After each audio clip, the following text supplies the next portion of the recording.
Hello and welcome to a time special presentation for Thirukkural with the Times, where we explore real-world lessons from the classic Tamil text Thirukkural with motivational speaker, author and diversity champion Bharathi Baskar as she explores the masterpiece. Hospitality is not about abundance, but about reverence. Not about capacity, but intent. A couplet from 2 millennia ago speaks volumes about this eternal truth. Some verses take time to arrive at us. They sit patiently, waiting for the mind to ripen. As a teenager, I remember feeling faintly dissatisfied with a few couplets of Thiruvalluvar. They appeared lofty and even impractical. One such couplet came from the chapter on hospitality, a virtue the Tamil world has always treated not as etiquette but as dharma. Valluvar wrote, Viththum Idalvendum Kollo, Virundhombi, Michchil, Misaivaan, Pulam. Is it necessary to sow seed in the field of the man who, having feasted his guests, eat what may remain? Couplet 85 puzzled me deeply. Why would a man who feeds others be exempt from sowing his own seeds? Who else would do that work for him? Was Valluvar exaggerating? Stretching logic merely to encourage generosity?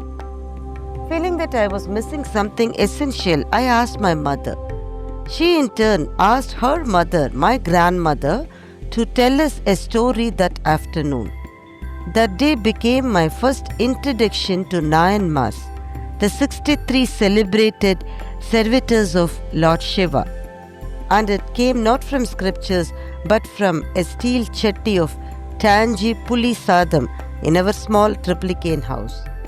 My grandmother was a large, imposing woman with a gentle voice.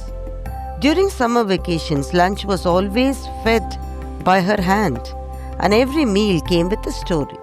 That day it was the story of Ilayankudi Maran Nayan Mar. Maran was a devoted servant of Shiva, bound by an oath to feed visiting devotees every single day. His offerings were not sparse. They were complete, balanced with all 6 days. Over time, poverty crept in, his wealth dwindled, his possessions were sold and debts mounted. Yet his resolve did not weaken. Hospitality for him was not charity, it was his identity. One monsoon night, Maran and his wife lay hungry, having eaten nothing all day. Rain lashed the earth and wind howled and darkness pressed close. At that moment, a visitor arrived, soaked, weary and hungry. The couple welcomed him without hesitation. There was no food left in the house, no grain, no firewood. It was Maran's wife who spoke first. She reminded him of the paddy grains soaked in the field earlier that day, seeds meant for sowing, a farmer's most sacred possession. No farmer would dare touch them. But Maran did. In the storm, amidst lush and snakes, he walked in the field and gathered the wet grains. Back home, lacking firewood, he cut a wooden beam from the roof. Greens growing around the house were plucked. A meal was prepared from almost nothing. A plantain leaf was laid, hot food was served. When the couple called the guests to partake of the meal, he did not step forward. Instead, he revealed himself as a sudden flash of light. Shiva appeared with Shakti, seated on the holy bull, blessing the devoted couple and granting them eternal grace.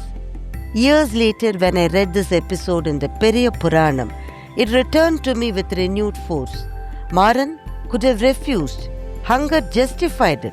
His wife could have turned the guest away.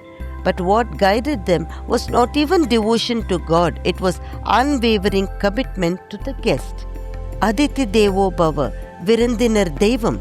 The guest is divine is not a metaphor in our culture, it is a lived philosophy. Hospitality here is not about abundance but about reverence, not about capacity but about intent. My thoughts went back to Valluvar.